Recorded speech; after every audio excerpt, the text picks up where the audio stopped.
Dear colleagues and friends, I'm standing here on the top of the Foia, the highest mountain in the Algarve in Portugal, and I did it a little bit on purpose because I will show you that I already be a little bit in another role towards the Clubhouse world, namely in the role of an observant, not as a participant anymore. I want to say goodbye, and I want also to share some of my findings and conclusions and observations with you, and I hope you will accept them as a gift, a goodbye gift, and not in a way to get something back, but more in a shamanic way. So it's only the pleasure of giving, and I'm not expecting anything from you. Just up to you what you do with it. I entered the Clubhouse world in 2008, and it was really what I always called the crown on my working career. I started as a psychiatric nurse, worked many years for the union for health workers, made social contracts, was a professional bargainer, and I ended as an independent manager, also in a lot of health institutions and organizations. And in that role, I came in the Clubhouse in Amsterdam in 2008, only for a few months. And you see, still in 2020, I'm still here. But now it's time to say goodbye. When I entered the Clubhouse, I was already immediately struck by the magic of it.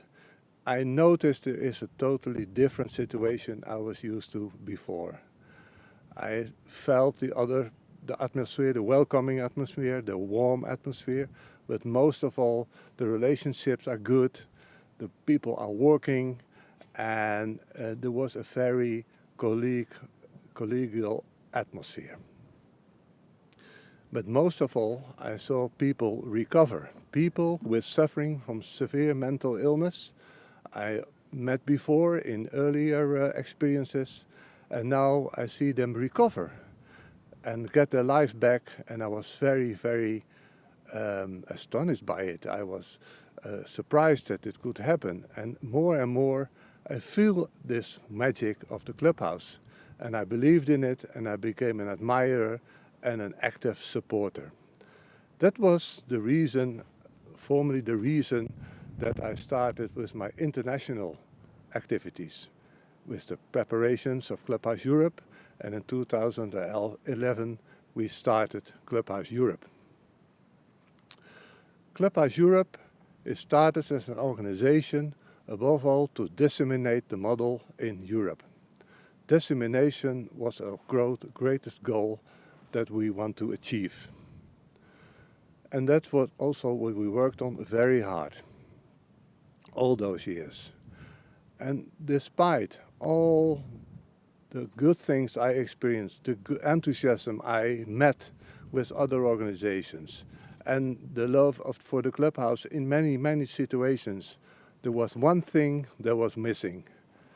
I don't see any growth of Clubhouse in Europe. There was growth. We have now about 80 Clubhouses in Europe, about 50 accredited, 30 are not accredited, but we have 80 Clubhouses.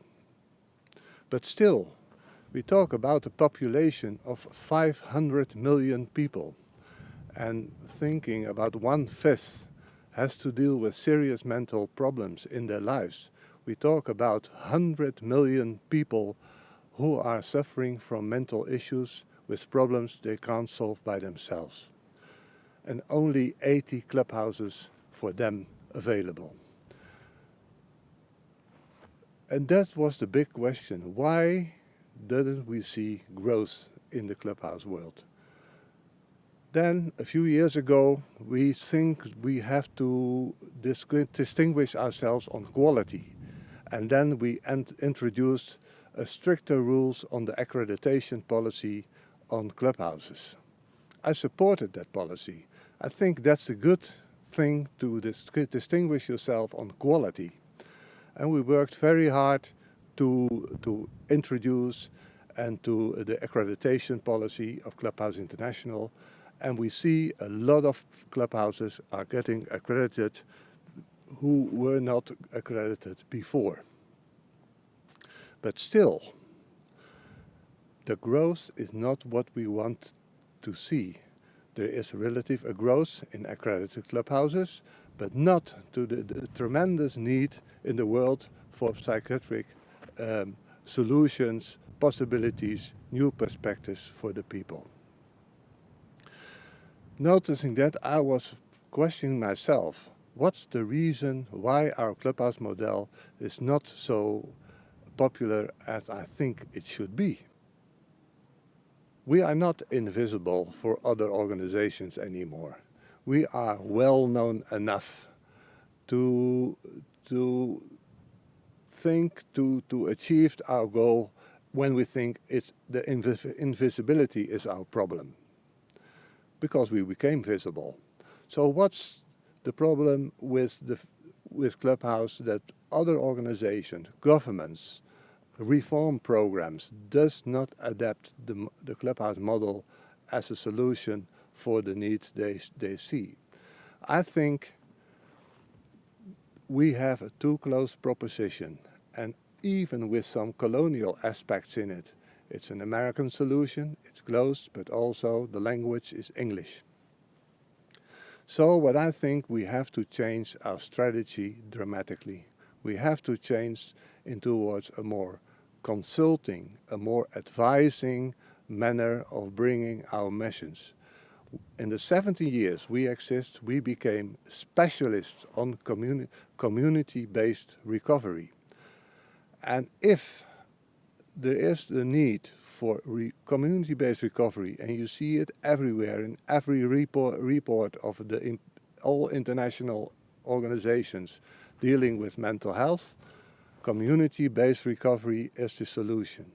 So I think if we present ourselves as specialists on community-based recovery in an advising, consulting way, then we have much more chance to achieve what we want, namely that our model, the ideas we developed, become a major actor in all the programs which are developed right now in the world to cover the need for better mental health. So I think that we don't put that energy anymore in creating more clubhouses, but in transferring ourselves into this consulting way of approaching the need in the world. That means that we have no training bases anymore, but knowledge centers, and that our international organizations are focusing on giving this advice for anyone who wants to have it. I think that's the way we should develop our Clubhouse movement to make it successful. To end what this talk to you, I'm thinking I have a fantasy, and I want to share this fantasy with you.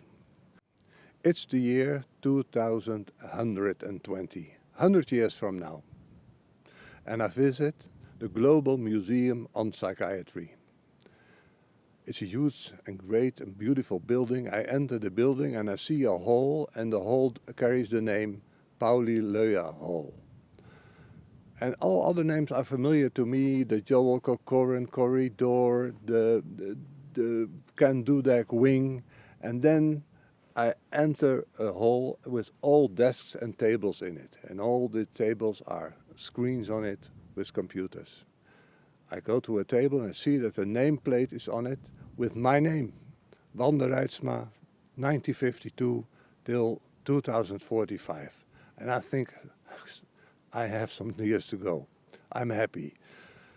I see the chair, grab the chair, and on the chair is the name Kinga Jendrzak. I sit on the chair, and the screen, the Petra Nieuwlaat screen, I touch that screen, and an article pops up, the Clubhouse movement from 1948 till 2048. The article describes the major impact this movement has on the nowadays network of centers, society development centers they call, run by people with lived experience, for people with lived experience. And I'm so happy that I read this article and I think by myself, I was part of this movement and I'm very proud of it. I hope you will realize this fantasy. I wish you all the power and with all my heart, good luck and goodbye.